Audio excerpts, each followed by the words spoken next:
Welcome to our channel. இந்த வீடியோவில் TNSTC driver cum conductor எக்ஸாமுக்கு வரக்கூடிய மேக்ஸ் கொஸ்டின்ஸ் பற்றி பார்க்கலாம்.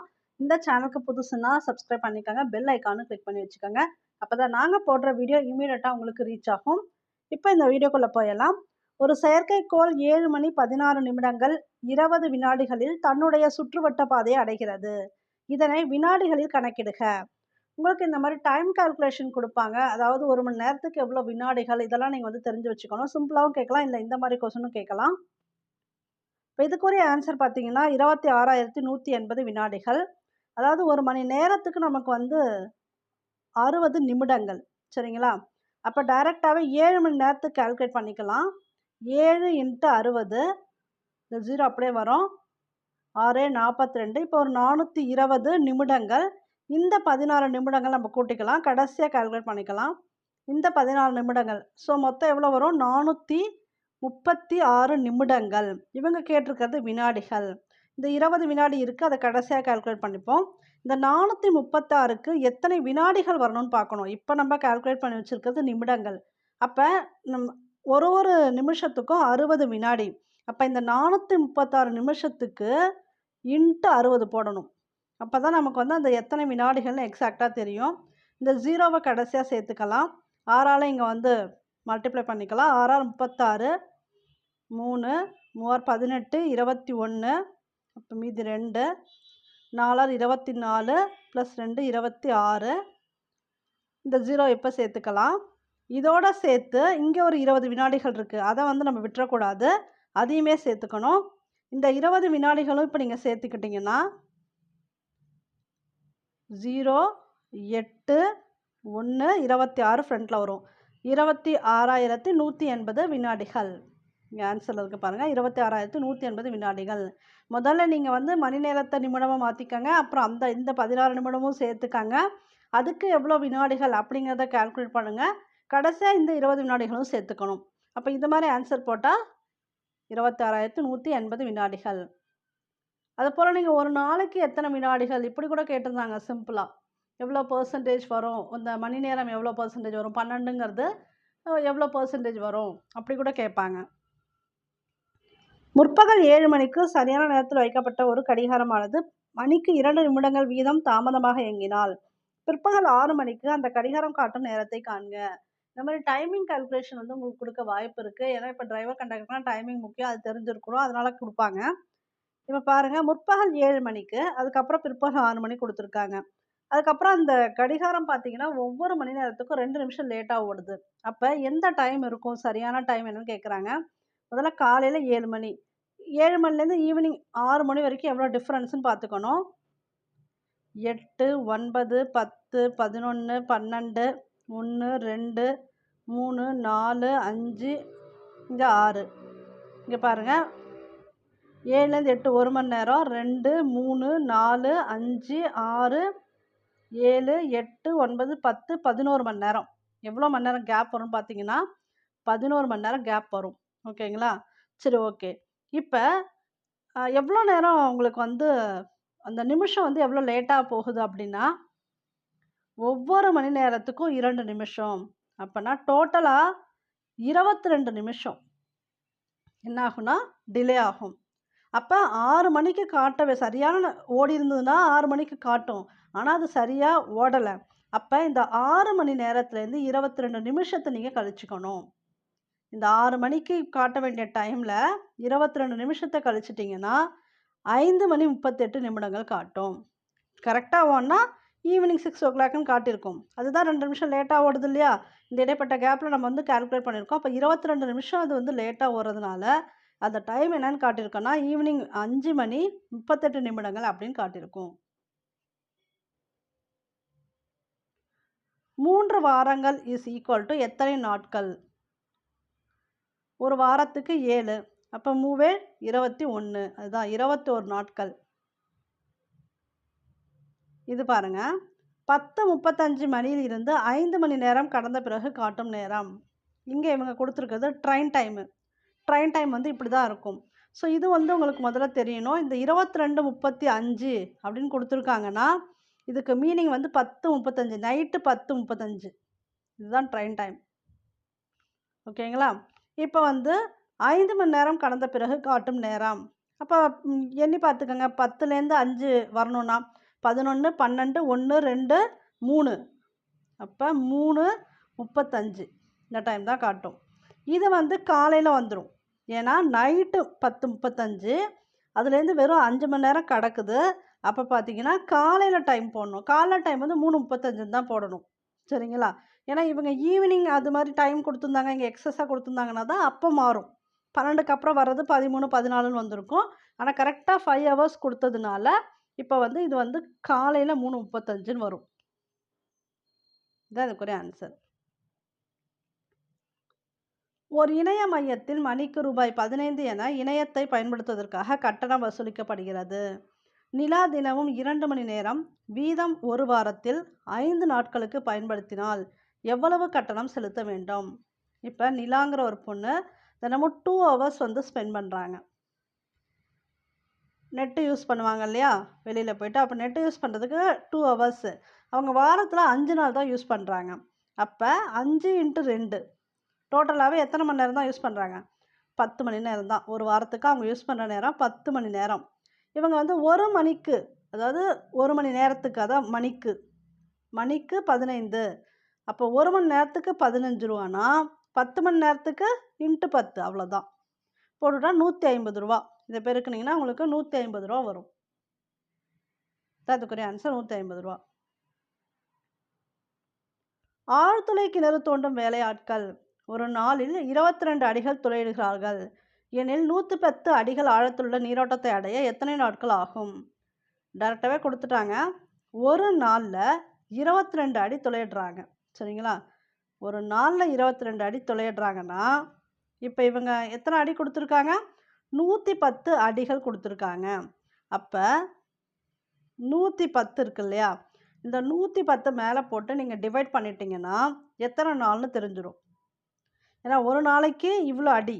அப்போ 110க்கு எவ்வளோ நாட்கள் ஆகுன்னு போட்டால் இப்படியே நீங்கள் டைரெக்டாக கால்குலேட் பண்ணிடலாம். 1 2 1 2 2 10 இது 1 2 10. அதுக்கப்புறம் பார்த்தீங்கன்னா 5 11 55. ஸோ எத்தனை நாட்கள் ஆகும்? 5 நாட்கள் ஆகும். அதுக்குரிய ஆன்சர் 5 நாட்கள் ஆகும். ஸோ கொடுக்கப்பட்ட அந்த வேல்யூவை கீழே போட்டுக்கோங்க.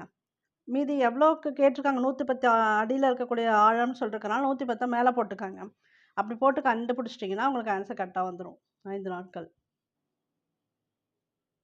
அடிப்பக்கம் 12 மீட்டர் மற்றும் உயரம் 8 மீட்டர் அளவுகள் கொண்ட இணைகரத்தின் பரப்பளவு. சிம்பிளாக ஏதாவது ஒரு முக்கோணத்தோட பரப்பளவு இல்லை வட்டத்தோட சுற்றளவு, ஆரம் கண்டுபிடிக்கணும். இந்த மாதிரி ஏதாவது ஒரு சம்மு கேட்க வாய்ப்பு இருக்குது. இது மாதிரி சிம்பிளாக தான் கேட்பாங்க, ரொம்ப டெப்த்தெல்லாம் போகாது. இணைகரத்தோட பரப்பளவுக்கு ஃபார்முலா பார்த்தீங்கன்னா B × H, அது நீளம் × அகலம். அவ்வளோதான். இப்படி இருக்குன்னா நீளம் × அகலம். நீளம் கீழே இருக்கிறது அகலம். நீளம் கொஞ்சம் பெருசாக இருக்கும், அகலம் வந்து சின்னதாக இருக்கும். இப்போ இந்த மாதிரி இருக்குல்ல B × H, அதுதான் கொடுத்துருக்க வேல்யூ என்ன? 12 × 8.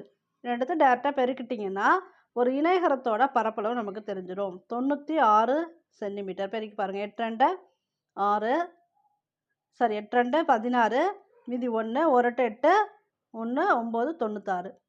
த answer. TNSTC driver cum conductor exam prepare பண்ணுறவங்களுக்கான ஸ்டடி மெட்டீரியல் எங்ககிட்ட அவைலபிளாக இருக்குது. தேவைப்படுறவங்க இந்த நம்பரை காண்டாக்ட் பண்ணி பர்ச்சேஸ் பண்ணிக்கோங்க. இந்த ஸ்டடி மெட்டீரியலே உங்களுக்கு ஜென்ரல் தமிழ், ஜென்ரல் ஸ்டடீஸ், அதுக்கப்புறம் உங்களுக்கு டெக்னிக்கல் கொஸ்டின்ஸ், அதாவது தொழில்முறை திறனறு தகுதி தேர்வு வினாக்கள் இருக்கு இல்லையா, அந்த கொஸ்டின்ஸு, ஃபஸ்ட் எய்ட் கொஸ்டின்ஸு, அதுக்கப்புறம் போக்குவரத்து சின்னங்கள், விதிமுறைகள், அப்புறம் போக்குவரத்து சட்டங்கள், இது எல்லாமே கவர் ஆகுது.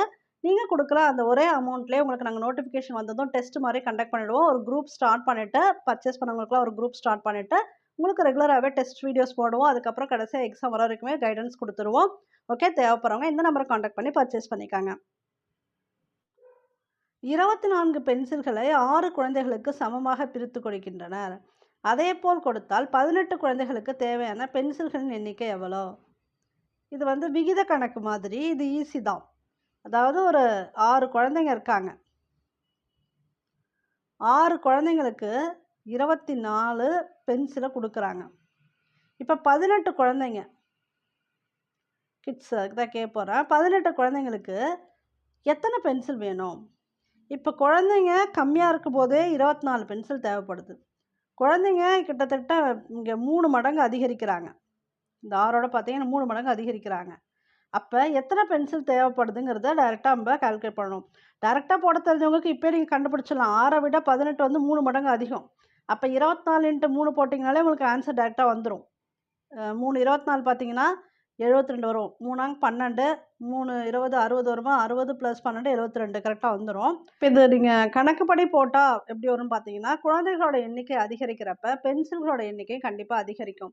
ஏன்னா குழந்தைங்க எண்ணிக்கை 6ன்னு கொடுத்துருந்தாங்க. அப்புறம் அதுக்கப்புறம் பார்த்தீங்கன்னா 18 குழந்தைங்களுக்கு தேவைன்னு சொல்லியிருக்காங்க. அதே போல் அப்போ பென்சில்களோட எண்ணிக்கை 24லேருந்து கண்டிப்பாக இன்க்ரீஸ் ஆகும். அப்படி இருக்கும்போது இது எப்படி போட்டுக்கணும்னா, x1/y1 = x2/y2. x1லாம் ஒன்றும் இல்லை, இந்த 6 குழந்தைகள் அதுதான் x1, 24 பென்சில் அது y1, அதுபோல் 18 குழந்தைகள் அது x2, y2 வந்து தெரியாது, எத்தனை கண்டுபிடிக்கிறனால எக்ஸ்ன்னு வச்சுக்கிட்டோம். இப்போ இது அப்படியே இந்த எக்ஸை கொண்டு போய் இந்த சைடு போட்டுக்கிறாங்க. இங்கே டிவைடில் இருக்கிறது இந்த சைடு போனால் பெருக்கலுக்கு மாறிடும். அதே போல் இந்த 18 அப்படியே இருக்கும். இந்த 24 கீழே இந்த 24 இந்த சைடு வரும்போது மேலே வந்துடும். ஓகேங்களா? இப்போ எக்ஸ் வேல்யூ கண்டுபிடிக்கும் போது பாருங்கள், எக்ஸை ஒரு சைடு வச்சுக்கிட்டு /6 போட்டிங்கன்னா 3 6 18, 3 × 24 72. சேம் ஆன்சர் தான். 4 தட்டச்சர்கள் ஒரு வேலையை முடிக்க 12 நாட்கள் எடுத்துக்கொள்கின்றனர். மேலும் 6 தட்டச்சர்கள் கூடுதலாக சேர்ந்தால் அதே வேலையை டேஷ் நாள்களில் செய்து முடிப்பர். இது வந்து இந்த ஒர்க் பேஸ்டு சம் தான். m1 × t1 = m2 × t2. கீழே வந்து இந்த ஒர்க்கு என்னங்கிறத கீழே போட்டுக்கணும். இப்போ 4 தட்டச்சர்கள் m1னா men 1 ஃபஸ்ட்டு கொடுத்துருக்காங்களா அந்த வேல்யூ 4 இன்ட்டு டைமு t1னா டைமு 12 நாட்களில் முடிக்கிறாங்க. ஒரு வேலைங்கனால 1 போட்டுக்கலாம். அப்புறம் m2 வந்து இங்கே தெளிவாக நீங்கள் பார்த்து போடணும்.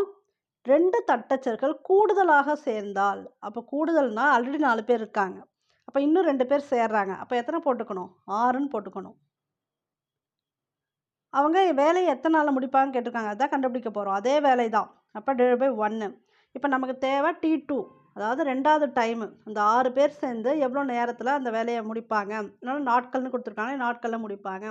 அப்போனா இந்த 4 × 12 அப்படியே இருக்கட்டும், t2 இங்கே அப்படியே இருக்கட்டும். இந்த 6ஐ வந்து இங்கே அடிச்சுட்டு இங்கே கொண்டு வந்துக்கலாம். மேலே இருக்க 6 இங்கே வந்தால் கீழே வந்தால் இப்படி வந்துடும், கீழே வந்துடும். அந்த சைடு இருக்கிறது இந்த சைடு. இப்போ பாருங்கள், 12 4 × 2 8 இதுதான் ஆன்சர். இந்த ஒர்க் பேஸ்டு சம்முக்கு இந்த ஃபார்முலா ஞாபகம் வச்சுக்கோங்க. m1 × t1 / w1 = m2 × t2 / w2. குறள்மதி 20% தள்ளுபடியுடன் ஒரு ரெயின்கோட்டை வாங்கி ரூபாய் 25 சேமித்தார் எனில் ரெயின்கோட்டின் அசல் விலை என்ன? இது ரொம்ப சிம்பிளான கொஸ்டின். இது மாதிரி நஷ்ட கணக்கு கேட்கறதுக்கு உங்களுக்கு வாய்ப்பு இருக்குது.